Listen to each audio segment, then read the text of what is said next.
Welcome into this edition of Seattle Seahawks Today, powered by Chat Sports. I am your fearless leader, Tyler Jones, here with you. Thanks for joining us. And we have a special show on tap today. We're going to let you hear directly from one of the newest members of your Seattle Seahawks, Grey Zabel, the 18th overall pick in the 2025 NFL Draft. We got the chance to catch up with him just a few weeks ago at the 2025 NFL Scouting Combine in Indianapolis. And we're going to play you that entire press conference of what he had to say about the pre-draft process and to get to know him a little bit better. We'll have that for you coming up in just a bit. Before we do, folks, want to make sure you subscribe to Seattle Seahawks Today, as there is no offseason here on the channel. We go from the draft to still talking free agency, trades, daily news and rumors, sometimes multiple videos a day. Live shows each and every Monday and Wednesday. We are your one-stop shop for all things Seattle Seahawks. Subscribe now for free for the best Seahawks coverage you won't find anywhere else. YouTube.com/Seahawks TV, and we'll get started with today's show.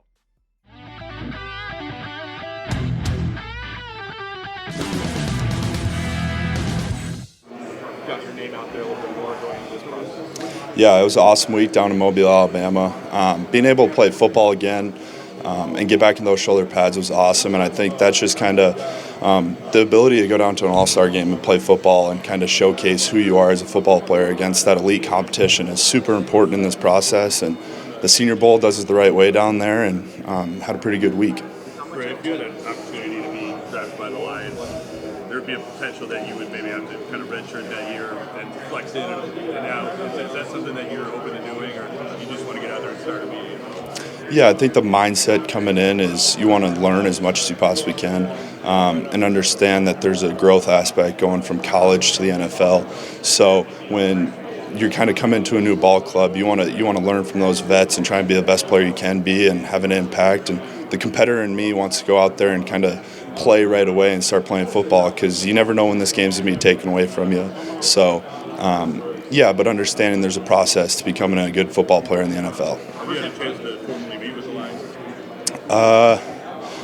Informally, yes. So was able to meet with their assistant offensive line coach, and it was a good time.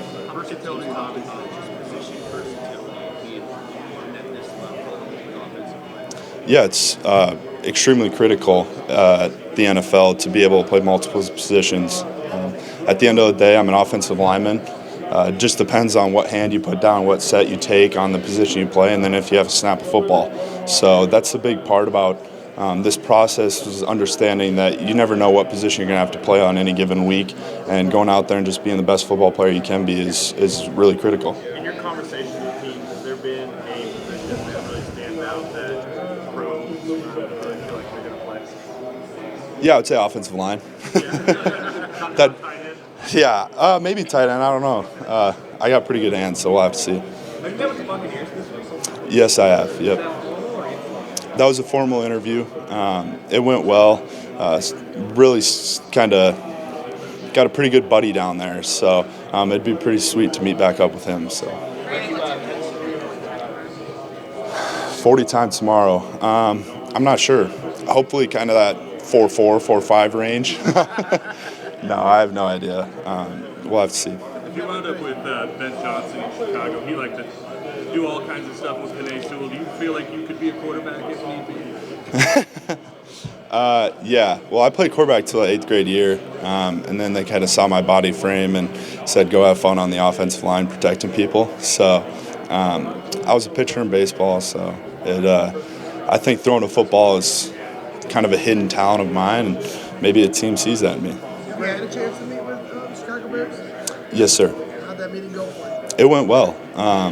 They're kind of a really talented football team.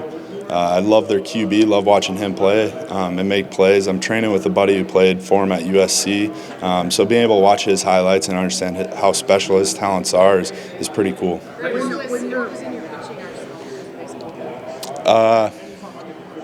Fastball,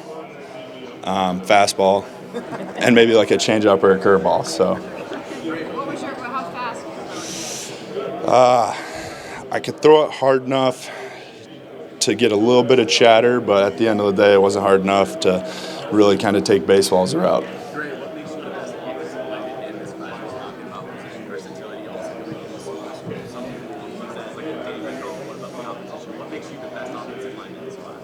Yeah.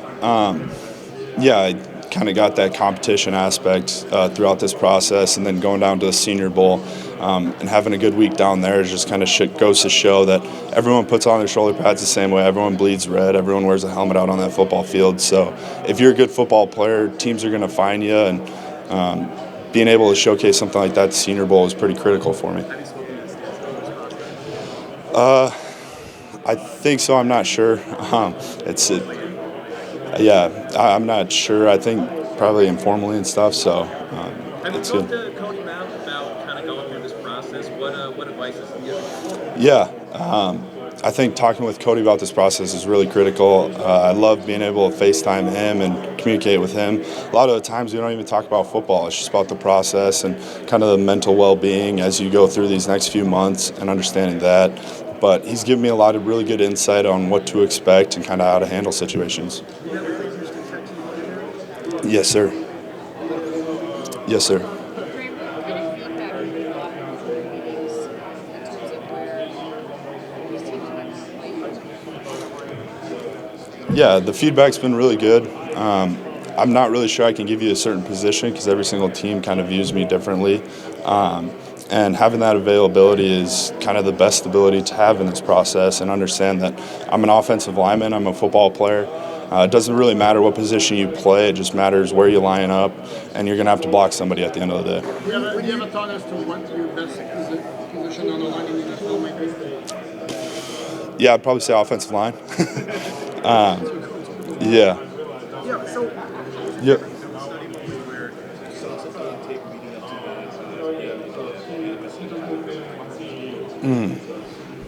That's a really good question.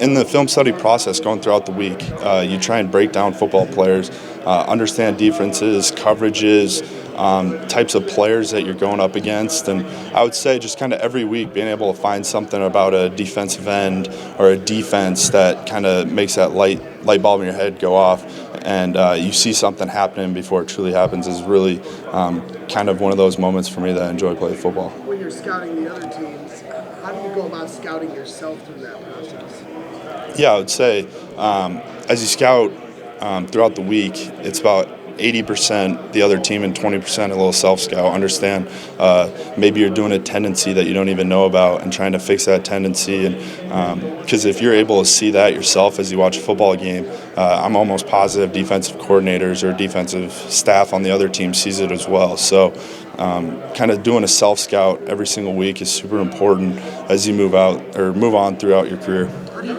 go about doing that? Like to play the center position in the NFL, what do you think you'll need to improve on to be able to play that position at a high level?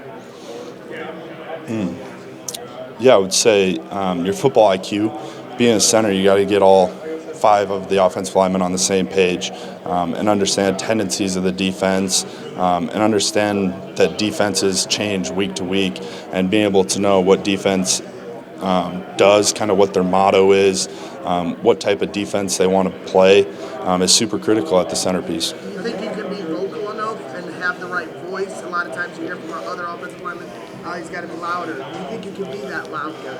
Yeah, I would say that's just part of my personality. I always got in trouble for talking and growing up. I was a social butterfly, so being able to play a center position won't be a struggle for me. Have you met formally with the Dolphins, and if so, anything stand out about that meeting? Yeah, I think the big thing that stood out about the meeting is just the passion they have for football.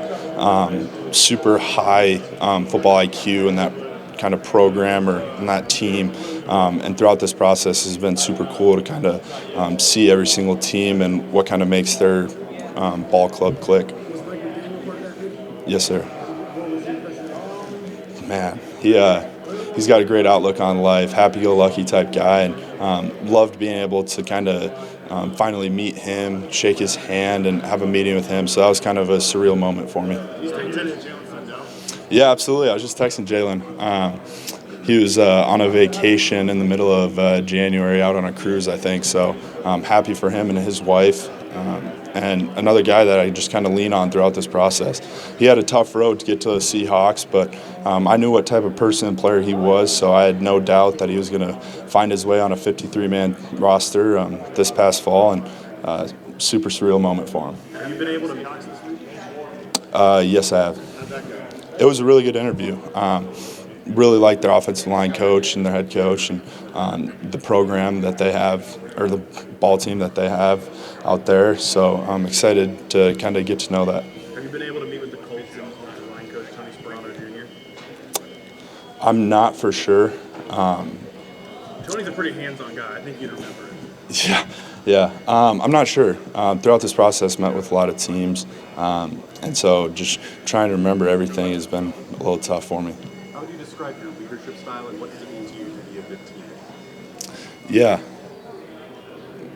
Yeah, I think I would say my leadership style is kind of lead by example. You got to have a little bit of sweat equity before you start becoming a leader on certain teams or programs. And then I would say I'm a vocal leader as well. Being able to understand how guys are kind of wired and how they click and how they respond to certain adversity is really critical in this process. And being a leader is something that you just don't walk in day one and you're just a leader. You got to be able to continue to build and grow and show guys that you have the leadership qualities and you're willing to do anything that it takes. And big kind of motto of mine is I'm never going to ask you to do something I haven't done. So that's just kind of the leader I am. Grey, do you feel like you get more hyped up by clearing a defender out and opening up a big hole for a big run, or holding on to a guy long enough for a big pass play to develop? I would say there are pros and cons to both. Rule number one in pass pro is to keep the quarterback upright, to protect your QB. And then number two is you want to create a line of scrimmage that your running back can have a positive run off of. So I'd say there are joys to both, but I love playing some physical football, and we love running the damn ball. Grey, what do you want people to remember about the name Grey Zabel, the person that you are? Yeah, really good question. I think the first thing I want people to remember is what type of person he is, the type of character that he has.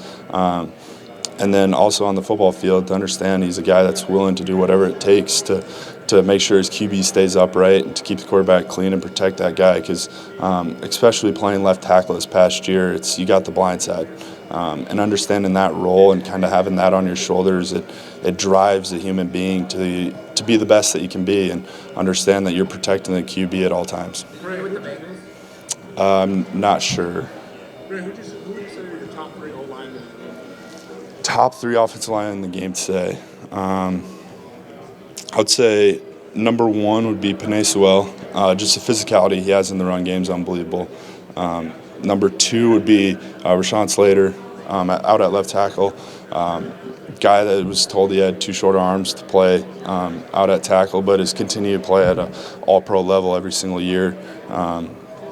And then number three would have to be my buddy Cody. I love seeing that red hair flowing out of the back of his helmet and just having fun out there playing football. Those probably be my three guys that I love to watch. Grey, you said you'd like to enjoy what you saw from Caleb Williams' film. What excites you about a guy that can extend plays like that, but also the difficulty when someone can Yeah, I think that's really important. And to understand what type of QB you have is super important. I know the talents that Caleb has are pretty remarkable. His feet is unbelievable, but at the same time, there is pros and cons, and that's with every single QB. So understanding who you have back behind you and what you got to do, because at the end of the day, your job is to protect him and make sure he doesn't get touched. Have you met with the Raiders, and if so, what stood out? Yeah, I have. I would just say the big thing that stood out with the Raiders is kind of the fresh blood in their program, the new coaching staff, and their passion they have for football. I mean, they want to win right away, and that was very evident in that meeting. And be able to meet with those guys was a surreal experience, and to especially get to know as much about football from them, because they have a lot of years of knowledge in that coaching staff, and just trying to be a sponge and soak up as much as I can. What are your favorite things from growing up as a farm life? Favorite things. I would probably say the biggest thing about growing up while having a family farm would have to just be the work mentality that you have. Yeah, you get in trouble growing up, or you get in a fight with your brother or something, you're immediately going to pick rocks or pull weeds. So understanding that and trying to be as nice as possible to your brothers is probably a big thing, but it's just something cool to be able to get out and kind of be out in the country and be able to work and do stuff and watch crops grow is super cool. And I just think the whole thing about farming and planting in the spring, you don't get a harvest till fall, and you got to watch that crop grow and develop. That's football as well. Like, you're not a finished product until you're done playing football. So just to continue to grow every single day is one thing I took away from farming that I'm super grateful for. Have you met with the Jaguars this week? I'm not sure. I probably will at some point. Excited to get to know about them and their program. They got a Hall of Fame left tackle in front of offensive tackle. What would it be like knowing a Hall of Fame and pick you saw that kind of talent? Yeah, it'd be super cool. And just be able to learn as much as I can, because guys that have done it at a high level for that long have unbelievable knowledge, and being able to understand kind of how they got there and kind of what they had to do to have that type of career would be super cool to kind of talk about and learn from. What kind of coach of the line can you have? T-Roll, he's my guy. I love that man. They're getting an unbelievable person, first off. The energy that he has every single day is unbelievable. I don't know how he does it. He doesn't do caffeine, I think, or maybe he does now, but to have that energy every single day is remarkable. And he's a dude that could get you a run through a brick wall just by having a simple conversation with him. So I was bummed to see him leave North Dakota State, but he's an unbelievable coach, and I'm super excited for his family and his kids have this opportunity to go and coach in Detroit. So super excited for the Detroit tight ends and what type of coach they got. Thanks, Greg. Thanks, Greg. Absolutely. Appreciate it, Greg. Thanks. Awesome. Take it. There you have it from Grey Zabel. We're certainly excited to have him in Seattle. Appreciate you all joining us here on this edition of Seattle Seahawks Today. For continuing coverage, subscribe now for free. YouTube.com/SeahawksTV. I'm Tyler Jones. Thanks for joining us. We'll see you next time.